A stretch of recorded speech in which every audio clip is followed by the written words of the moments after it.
Hello. Okay, so in the last video, we were dealing with the church, the hierarchy of the church. Remember the monks and the nuns and St. Francis of Assisi, yeah? Now, I'm having issues. There we go. Now we're starting right here. Oh, son of a biscuit. There we go. Now we're starting right here. This has the possibility of being complicated. It's not complicated. Unless you're not paying attention. Look. This word right here, it is a weird word. It is feudalism. Feudalism. Feudal structure, okay?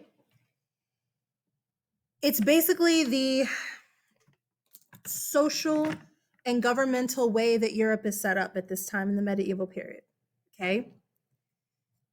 You're also going to see it called vassalage sometimes. And people can also refer to it as the manorial system sometimes. And that's what makes feudalism, well, it's not all, but that's part of what makes feudalism a little bit complicated, because you're going to see people use the manorial system, even though technically the manorial system is the economic system during this time period. You will see people referring to feudalism by calling it the manorial system. So it just gets confusing. That being said, feudalism, very simply, is taking oaths to people and being loyal to people. It's not that hard if you think about it. Look at this. This is the feudal structure of the medieval period, okay? Who's at the very, very top? I told you last time, the Pope is above everybody, okay? If you are a lord in the medieval period, you own a big chunk of land. Not just a little piece of land, but a big chunk of land. Have you ever heard of movies where they say, yes, my lord, yes, my lord? That's why. Big chunks of land. Now, you could be nobility and be a lord, but don't worry about it. It gets too confusing. So, a lord in this situation is a king. He owns a big chunk of land. Yes, some nobles can be lords too, I know. The lord is also the Pope. What land does the Pope own? Do you remember the Pope has his own kingdom? The Papal States. The Pope also controls every king in Christendom. Christendom is just the kingdoms that are Christian, okay? So he's also considered a lord, all right? Pope's at the top. King is next. What is the difference between a king and an emperor? Well, if you want to get real technical with the definition, an emperor is somebody who has taken over land. A king only controls his kingdom, one thing. But the second that you go and you take over somebody else's kingdom, you are now an emperor and you now own an empire. Basically, you control two kingdoms now, okay? So you have the Pope at the top, you have the king. If there's an emperor, somebody above a king, then he's right here, okay? Underneath the king, you have the nobles. There's different types of nobility. The clergy, even though a lot of the clergymen, I haven't even told you what the clergy is. Clergy they're the church dudes. The dudes who, the monks, the priests, the nuns, they're the people who work in the church, not the people that go to church. The people that work in the church, okay? So, a lot of clergymen actually take a vow of poverty, so they actually don't have any wealth at all. But even though they may be poor, they are still considered part of this level right here, nobility, okay?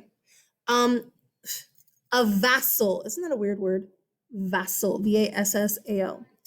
A vassal is a high noble. That's it. It's a rich noble, somebody who has money, they've had money forever. We don't even know how long their family has been nobility. They're just rich, noble people. Then you have the knights, they're the lower nobles. They're lower nobles because the king can make a knight. In theory, the king doesn't make a vassal. A vassal is born into a noble family. Now, are there times that the king can make a vassal? Yes. I'll go into that later. Okay. But the king can move somebody from the peasantry up to knighthood. You've seen in movies where they take the sword and they like put it on either side of the person's head and they're like, I dub thee, Sir So and so. You can knight somebody and move them up from peasantry to knighthood. Okay. Then underneath the nobles, you have the peasants. There's basically two different types of peasants: city peasants, and I'm sorry it got cut off, and then the serfs. It's a weird word. The city peasants are the people who like work in the city. The merchants, the artisans, the street sweeper, and the I don't know, whatever. The people who have stuff like shops and stuff. Okay. Even the people with the low level jobs. I cannot think of any right now. Oh, the guy who like lights all the lamps at night. That kind of stuff. Okay. Then you have the serfs. Be careful with the spelling here. It's SERF, serfs. The serfs are tied to the land. That means they work the land. That means they're not supposed to leave the land. They're highly uneducated. They're extremely poor. And they work the land. Maybe they're farmers. Maybe they're lumberjack. Maybe they're shepherds or whatever. But they work the land. They work the land for who? Well, the basic feudal system is this: taking oaths, making promises to each other. So, what is the promise that's made? Well, I'm glad you asked. Nobles make a promise to a lord. The noble promises to serve the lord, however the lord needs it. Now, guys, when I say serve, I don't mean like he's serving him dinner or whatever. Like he's serving him in a governmental way. The vassals, especially, are like tax collectors and messengers to other kingdoms and government advisors. They work in the government. They serve the king. That is their oath, their promise. If you broke a promise in the medieval period, it is punishable by torture and death. How many times have you broken a promise? I've broken a few. See, in the medieval period, if you take an oath to someone, especially the blood oath where they cut their hands, ooh, that's bad if you go against it. Punishable by death, man. So, whatever your king tells you to do, if you are nobility, you have taken an oath to serve him. The knights are going to serve him in battle, protection. Okay. You serve if you're nobility. The promise that the Lord, the king, makes to the noble is this: noble, if you serve me, I promise to reward you. Now, the reward could be money. It could be land. It could be, I don't know, diamonds. It could also be the princess. Ooh. If you're a vassal, a nobleman, and the king gives you his daughter, what is he basically giving you? The kingdom. You get to be the next king. So you definitely want to be rewarded by the king, big time. Okay. So nobles promise to serve, the Lord promises to reward. Now, the oath that is taken for peasants is different. The peasants don't promise to serve, they promise to provide. Provide what? Well, it depends on what you do for a living. If you're a serf and you farm tomatoes, then you promise to give tomatoes to the Lord, the king. it's in the form of taxes. Your tax is tomatoes, okay? If you farm lettuce, you give lettuce to the king. If you are the rancher, then you give beef or chicken to the king.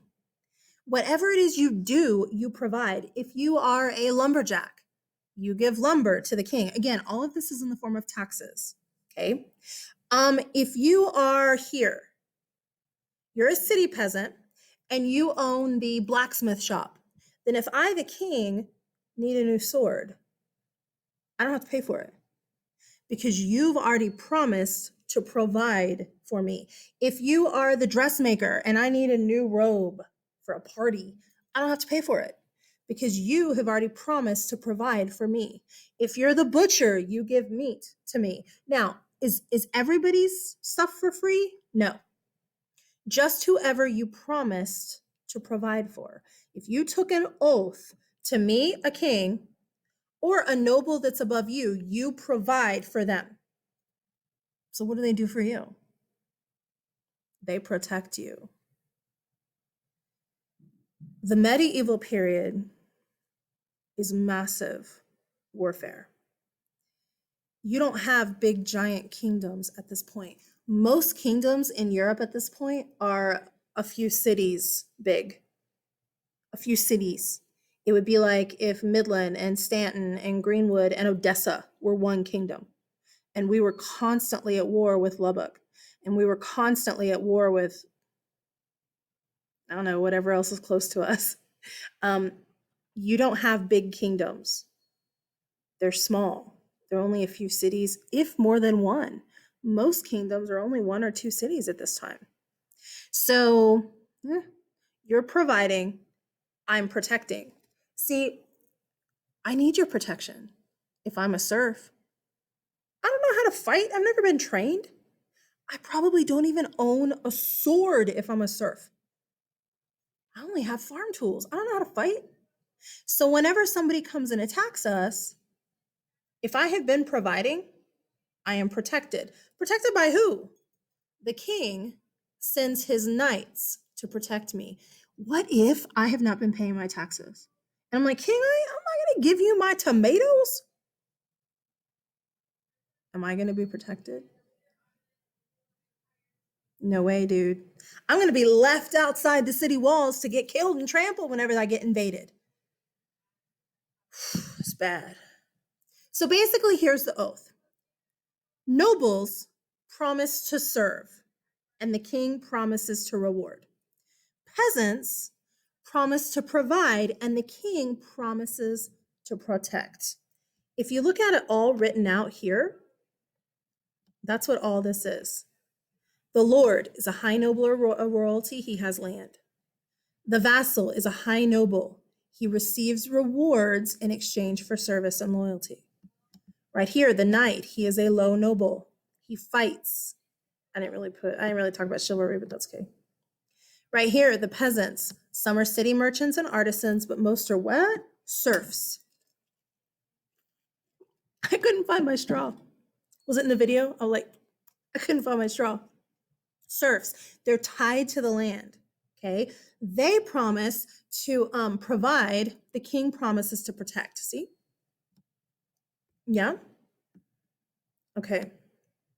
We all live on this thing. The manor. When we today think of the word manor, we tend to think of a big house. Well, that's true, except the medieval manor is a lot more than just the house, okay? It's the house, the castle is what we would call it. And it's the city, and it's the farmland. It's not just the castle. The castle, the city, and the farmland is the manor. And the manor is 100% self-sufficient. Self-sufficient means you can take care of yourself. You don't need anybody else. You don't need to trade with other people. You have all that you need right here. You have your farm stuff, yeah? You have your city stuff, yeah? You have everything you need right here. We don't need another city. Now, if we want to trade with somebody, cool. But do we need them? Not if you're self-sufficient. It's better for a manor to be self-sufficient, because if not, if we have to trade with somebody who then gets taken over by somebody else, are we in trouble? Are we in trouble of being taken over next? It's a bigger question. Guys, the medieval period is like fight, fight, fight, war, war, war. We all live on a manor. Do I have other pictures? I do. I know I do. I want you to see some more of them. They're probably with my architecture section. Yeah. Well, maybe I won't show you these yet. Okay, never mind. Okay. We'll just go back here. I was going to show you something, but it's okay. Okay. As far as taxes go, again, whatever you have promised your lord is your tax. Most of the time, it's whatever you produce. So again, if you farm lettuce or tomatoes, that's what your tax is. Especially peasants and serfs, they don't really deal much with money, coins yet. Okay, they will. And they can. It's not like it was against the law to have coins if you're a peasant. It's just that mostly they deal in stuff, whatever they farm. If you're a merchant, you can pay your taxes in either money or stuff. Again, if I need a new sword, I'm going to go to the blacksmith, and his tax to me for that month. Oh, yeah, I thought I said that backwards. His tax to me, the king, for that month is the sword. But in the next month, well, what if I don't need a sword? Does he owe me money? Yeah, he does. You also have a separate tax, the tithe. Tithe. It's kind of a weird word. Tithe. A lot of people today call the tithe the offering. If you're a church-going person, you've heard tithe or you've heard offering. Basically, it's 10% of whatever you made to the church, not to the king. So what if my tax as the king is, I'm just making this up, 30%? That's really high. I'm a jerk king. But if the tax is 30%, then you have to give me 30% of your crops. So 30% of all the tomatoes that you grew. 10% of what you did, what you grew, goes to the church. So how much is your tax total? 10% to the church, 30% to me. Oh, 40% in taxes? Now, in reality, that's pretty high. But I will tell you this. The nobles and the king want to keep the peasants as uneducated as possible. If you're uneducated, you don't know that you can fight back. You don't know. Huh. So if I keep you dumb as bricks, you don't know that you can revolt against the king. Guys, that's why education is a big deal. I hear people like, school just tries to control us. School tries to get you to learn how to think on your own so that other people won't control you. I mean, at least that's what history is about, thinking on your own. Because if you don't know better, you don't know you can revolt. It's not going to be until 1789. You guys, we're in the 500s right now. 500s. It's not for 1,000 years that people finally start revolting against their kings. And it's because of education. So, nobles, we are bleeding the peasants dry. Money-wise with taxes, crop-wise with taxes, and education-wise, we're not allowing them to be educated because, again, if they're not smart, they don't know better. It's that easy. When you're not educated, it is easy to control you. Okay. Next video, we are actually looking at real empires now.